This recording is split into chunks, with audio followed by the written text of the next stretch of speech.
I spent $50,000 on camera gear, and I never became a real photographer. I traveled to some of the most insane and beautiful places on earth, took over 100,000 photos, and brought my camera into depths that only lunatics would go.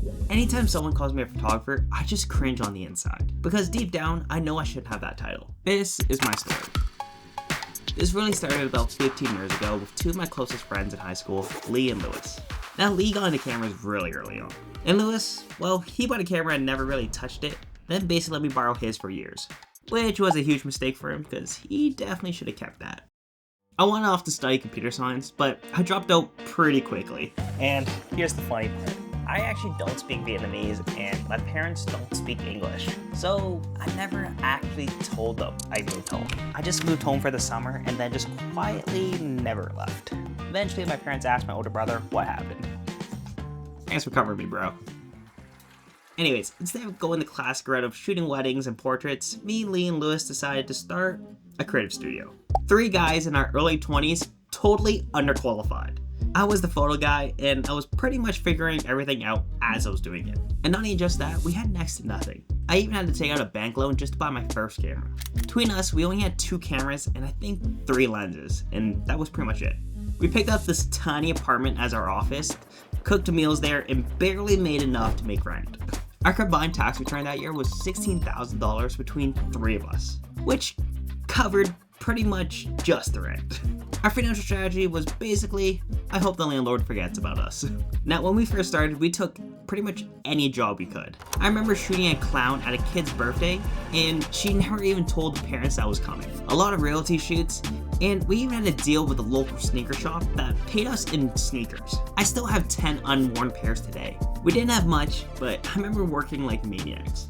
Eventually our company grew and Lee moved from video to sales, and I became the new video guy. Our big break came when our local tourism board wanted 4 summer videos that pretty much involved shooting for the entire summer. But to us, $20K was more than we made the entire year before, so if we got it, it was gonna be a win. The only problem was they wanted to see our office. And at this point, we doubled down and moved into this giant 3,000 square foot space. At this time, we only had 4 people, so naturally, we staged it like a movie set. There was fresh fruit on the counter, people grabbing apples like it was part of their daily routine, fake meetings in the middle of the room, coffee breaks in the kitchen. They were here for 10 minutes, ate it up, and we got the contract that night.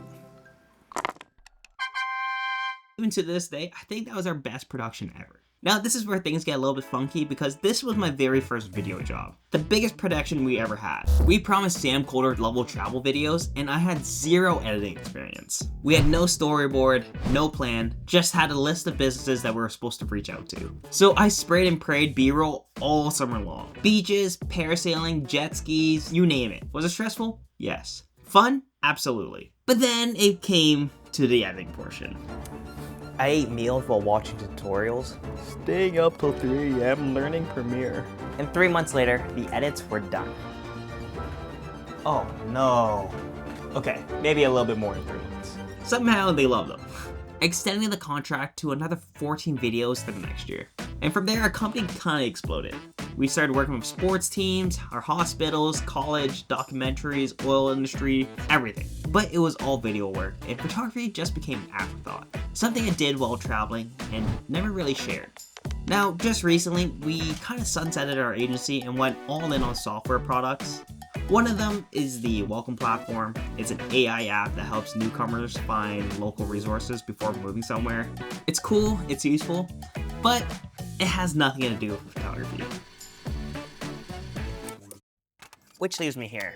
Not a photographer, not a videographer, just some guy who owns part of a software company, wondering where all his identity went. I've tried filling that gap with hobbies like scuba diving, sailing, woodworking, badminton, fishing, and now even golf. Is it fun? Sure. But is it fulfilling? Not so much. Except for one thing.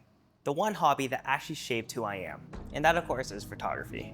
And yet, I've procrastinated being a photographer for so long, I don't even know where to start anymore. And by real, I mean the ones who aren't afraid to break their cameras in the wilderness.